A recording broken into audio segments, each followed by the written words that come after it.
From the beginning of time, there have been monsters in the deep.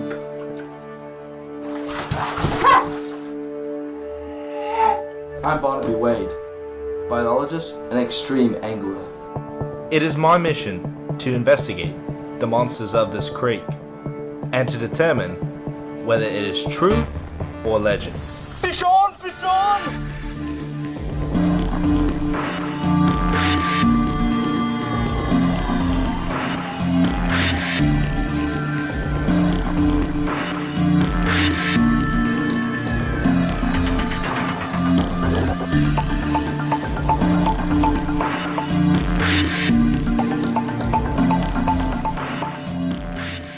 My fishing adventures have taken me across the globe, but there's still a continent I have yet to visit. Africa, where I've been given the opportunity to travel to the country of Zambia. After arriving in the capital of Lusaka, my crew and I traveled to South Wangwa National Park.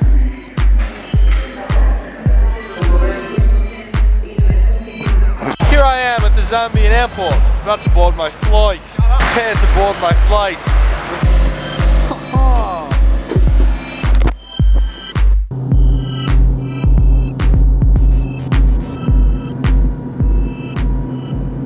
So I've arrived at the airport, but it appears my luggage has not, including all my fishing supplies.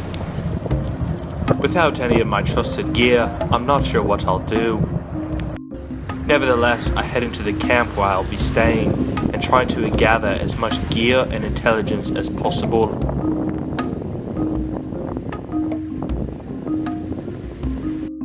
This way, please. As I was looking for a new hat, found a frog. Found a frog. Yeah, I found a lizard hiding. Design at first, and I saw it moving. It's like, oh, that's just a snake. Here we found the two. And here I found a tin lizzie. I seem to have found creatures that I'm familiar with. However, this is not the reason I came to Africa. Even though I can see fishermen in the water, I have no access to them. That is, until I spy one of them on the land.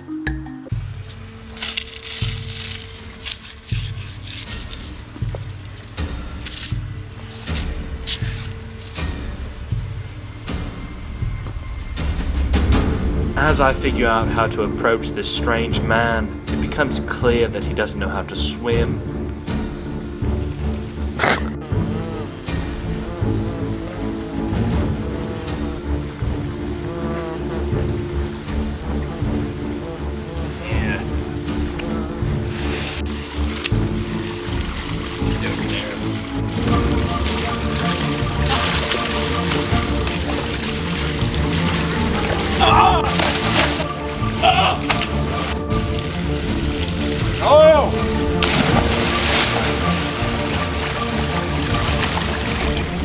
No!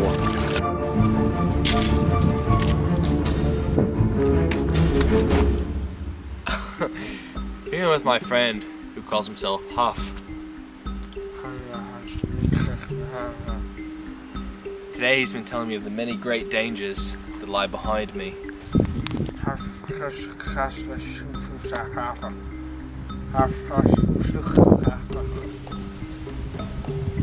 He says he does not think it wise for me to brave the waters.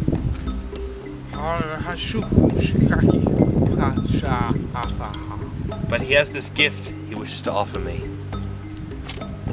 A family knife, including a key to his room.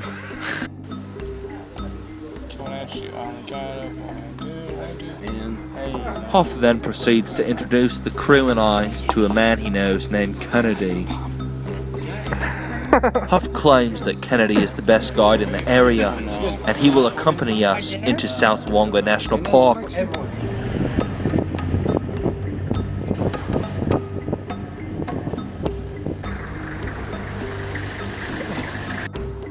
Within our first few meters of the park, we encounter a family of baboons.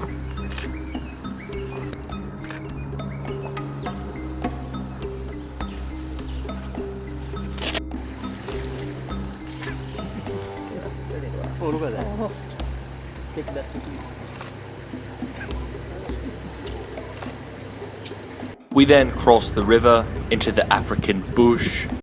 I told Huff we wanted to find some creek monsters, but I think something was lost in translation as Kennedy takes us out to find Africa's Big Five. So there's always one who can lay. The term Big Five was coined by Africa's big game hunters, who deemed the following animals the most dangerous to hunt: the elephant, Tame those bears. You can easily shift that the Cape buffalo, that tree easily. the lion,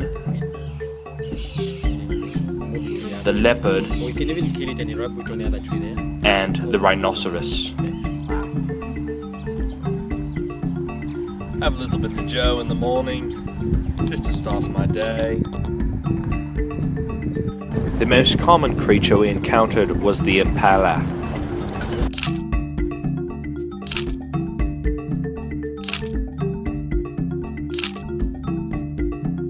Large groups of females form herds that usually include one male.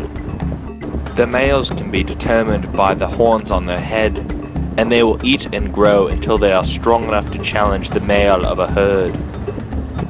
This male impala is being inspected by an oxpecker, a tiny bird who cleans the animal of ticks and other bugs.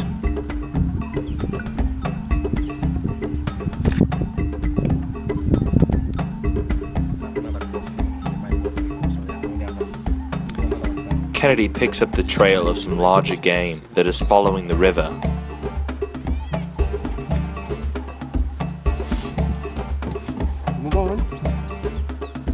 And sure enough, we find a parade of elephants.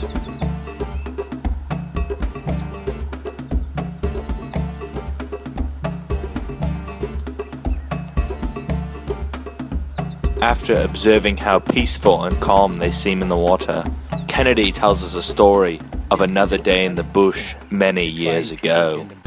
So they tried to make to hide, but it was too late. It was just it was shot like 5 meters from the group.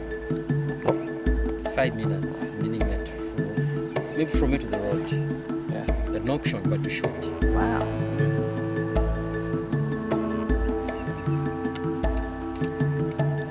Not every day, not everybody, maybe once in every 5 years. And then you can turn around finally.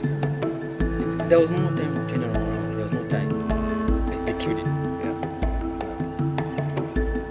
Because sometimes you have no option.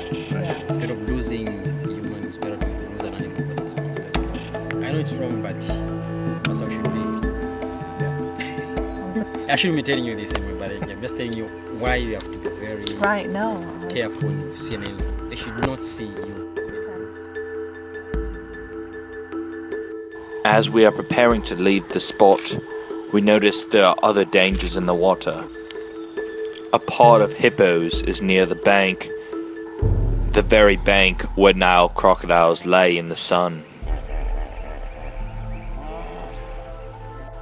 I now begin to see why Huff advised I avoid these waters.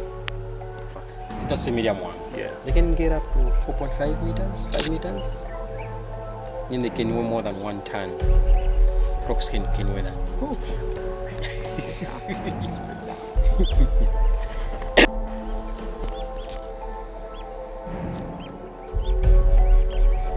It's time to continue our search elsewhere.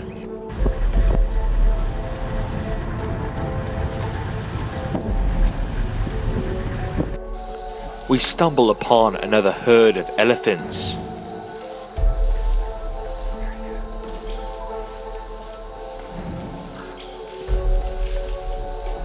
These two are pushing against each other with their tusks to see who is stronger.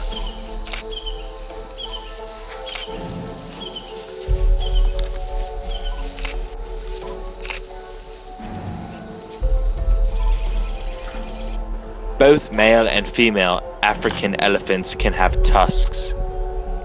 Usually the males are more solitary, while the females will stay in larger herds and tend to their calves.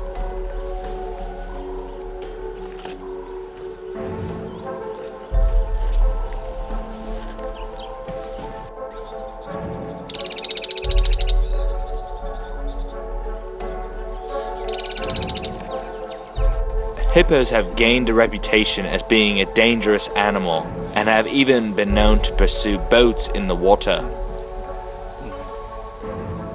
They're excellent swimmers and are believed to be related to whales.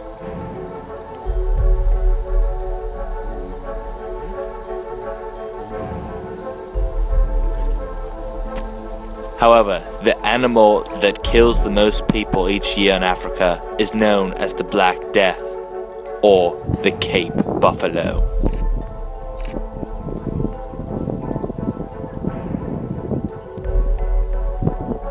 These beasts are unpredictable, and although they may seem docile, they gore over 200 people each year.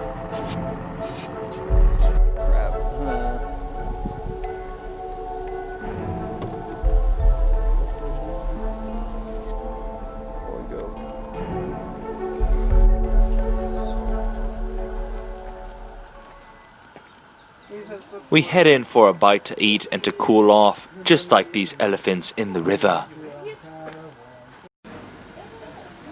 Before we head out, settle in with my afternoon tea. Before we continue our search, something has slithered across our path. That's the most venomous snake in Zambia or in South Rwanda. Highly venomous. If that bites you, you have 1 hour to act. Only 1 hour. And then they can raise their body, 2/3 of the body. They can get to a height. So that one might possibly in the first year. But they can grow up to 3 meters. It's called black mamba. Black mamba. The name black mamba comes in because it's not black, you see? It's metallic green. The name black mamba comes in because of the mouth is black. Black like it. And the head, if you've got the head, it's coffin shaped. Deadly. The most venomous of we have here. That's a highly venomous. That was about as close of an encounter as one would want to have with the black mamba. Up next, we come across my favorite childhood animal.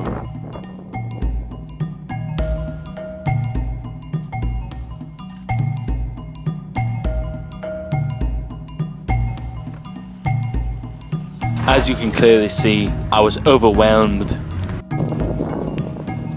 And here we have a zebra.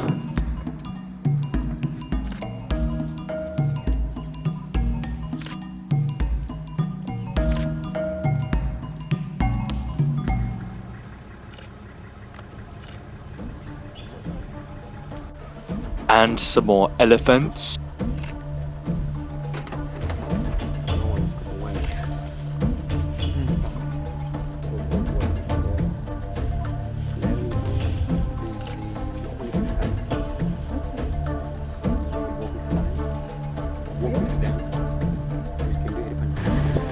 A pack of guinea fowl runs ahead of our vehicle, refusing to get off of the road.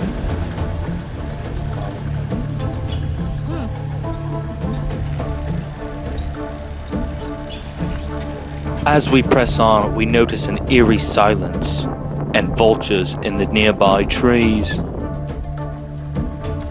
All of a sudden, we see a large four-legged silhouette walking toward us down the road.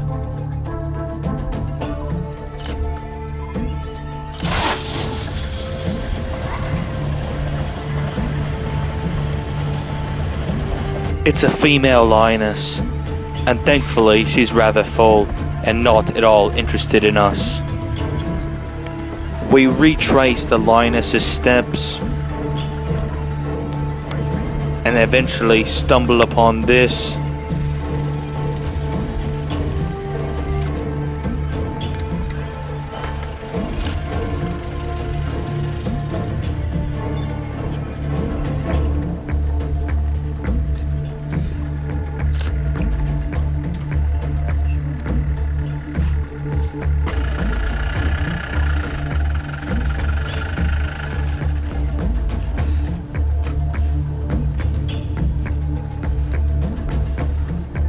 We left some cameras at the site of the carcass to see how it would decay over a couple of days.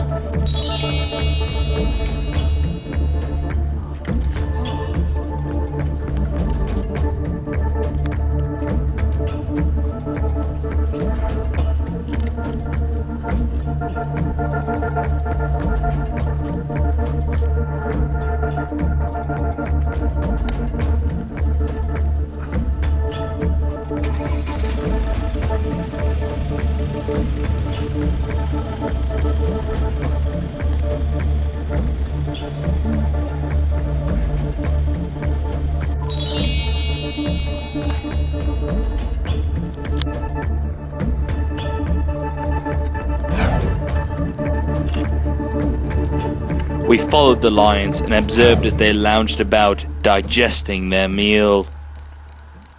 What a life they have.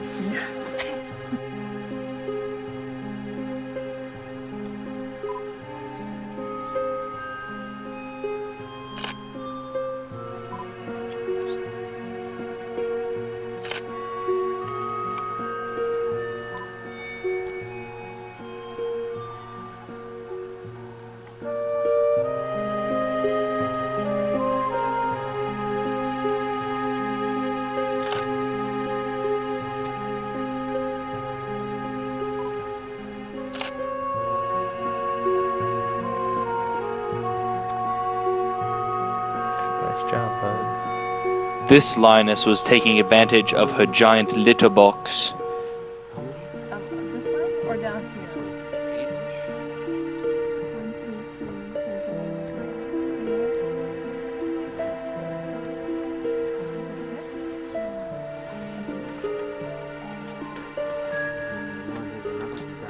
4.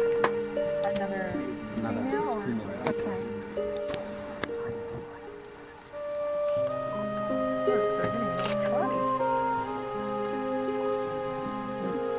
Oh, man. Oh, God. They went right over there. Pushing home.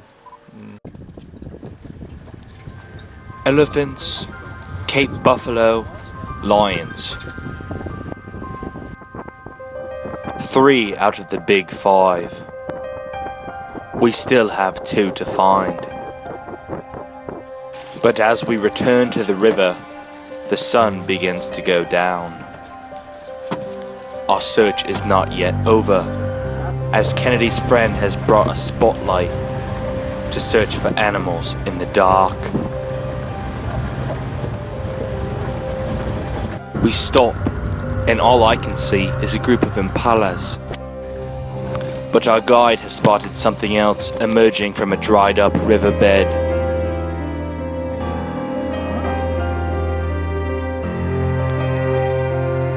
It's a hyena on the prowl, looking for a leftover meal.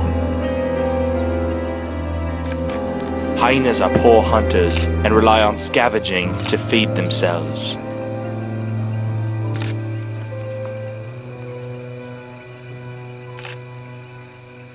Suddenly, across a field, we spot 2 pairs of eyes. It's what we've been looking for. 2 leopards. We weren't able to get very close, but as you can see, we have clear picture evidence of our sighting. But the night has grown long, and it's time for us to say goodbye to Kennedy. Only the rhinoceros remains. Will I be able to find the last member of the Big 5?